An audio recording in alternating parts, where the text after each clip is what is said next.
Okay, today is Sophie's first day in QuickSmart. Her teachers have decided that she would make a good candidate for the program. Her class results haven't been as good as they would like to see, and on the PAT test that we have put her through shows that there could be some time that we could spend together in order to prove her reading and comprehension.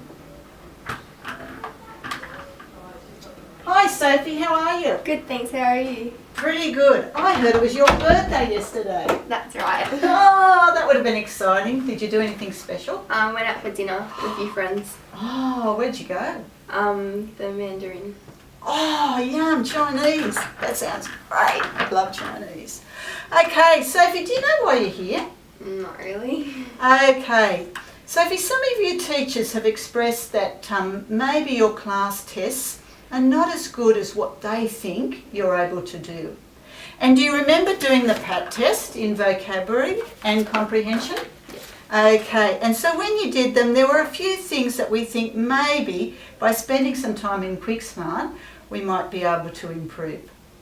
Have you ever found when you've read that sometimes you're just not quite sure what you've just read? Yeah. Yeah. Okay, so we'll have a look at that as we go through the program, okay? Okay. But first, what we need to do is know where to start in the program, okay? So first off, we're just going to register you.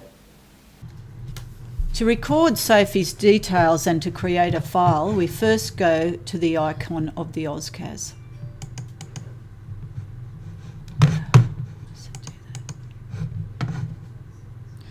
We click on the assessment module, skip the intro, and because this is the first time she's been here, we click on the new user file.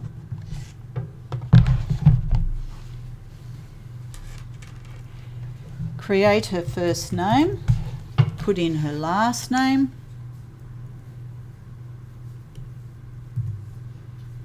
and now we have created a file in which all her details will be recorded in. Notice for this computer, we're saving it to the C drive or the computer's hard drive. If you network your computer, you'll need to talk to your IT people about where they want the files saved. You might find they want you to save it to M drive or G drive. Okay, now we have Sophie's file. We're now going to run some activities. So Sophie, the first thing you're going to do is going to read the letters off the screen. So click on activity, click on letter naming. Z. Excellent. A. Okay, that was great. So we've just done our two practice questions. Now we have 20 more letters. So just keep reading the letters just like you have. R. Well done. R. M. Okay, so we've now done our first letter naming activity. So now we're going to go to the next activity. So we go to run activity. And Sophie, the next thing we're going to do is QuickSmart essential words. So this time what I want you to do is just read the words that come up on the screen. What? Where? Great practice. Now we have 20 more to go. Are you okay? Yep. All right. Make. First. Okay, now we move on to level 2.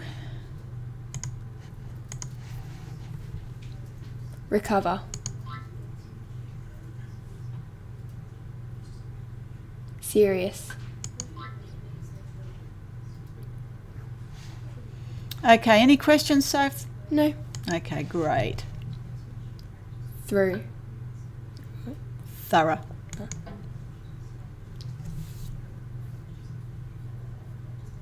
Occasion. Strategy. All right. Okay, now the next activity is sentence understanding 1 and followed by sentence understanding 2. So in this one, what I want you to do is in your head read these words and you have to decide whether it's going to be fur or claws, okay? Do you understand, Soph? Yep. Okay, great. So in the first one, what would it be? Fur. Fur. Excellent. Kite. All right, we have 15 of these. You ready? Yep. Nest. Having. Okay, Sophie, we've now done all 7 tests, so let's look at the results. So we go view results, view a graph, view by date, because we want to look at all the tests that we've done today. Click on the top one and then drag the whole lot down, making sure we've clicked both speed and accuracy. All right, and let's just have a look at this. In the first one, Sophie, you got 100% in letter naming and you're just over half a second, which is really excellent going. In essential words, you scored 100% and you're just over 1.5 seconds. In level 1 words, we again got 100% and you're just over 1.5 seconds. Here in level 2, we just scored a few errors that we're going to be working on from now on, and we were just over the 2 seconds. So our goal is to get under 2 seconds and we've got to try and get this 90% up to 100%. So tomorrow when you come, we're going to start on level 2 words. Have a look at the other ones. In level 3, yes, there's a little bit of work to do there, and this is our sentence understanding. You did so well today. It's really hard to concentrate for that length of time, and I think you should be really proud of yourself. Thank you. So tomorrow, when you come, have you got your timetable? Yep. Okay, excellent. So you'll know when to come, and we're going to start on level 2. What do you have now? English. English. Oh, great. All right. So go straight up to your English class, and we'll see you tomorrow. Okay. Bye. Now that Sophie's gone, we can record her data from the first test. So by using this, we can keep a record in her student folder. That way, if the computer ever crashes, we've got a record of the original day of testing. Once we've done that, we can go to our filing cabinet and pick out our level 2 story, which is where Sophie needs to start. So I have the instructor's copy of level 2 story Grandma's Cake, the student copy, the focus words, and the flashcards graph sheet. We put them all into the student folder, ready to start tomorrow when Sophie comes. That way we're really organised for when she walks into the room and no time is wasted. Have fun when you test your students. Bye.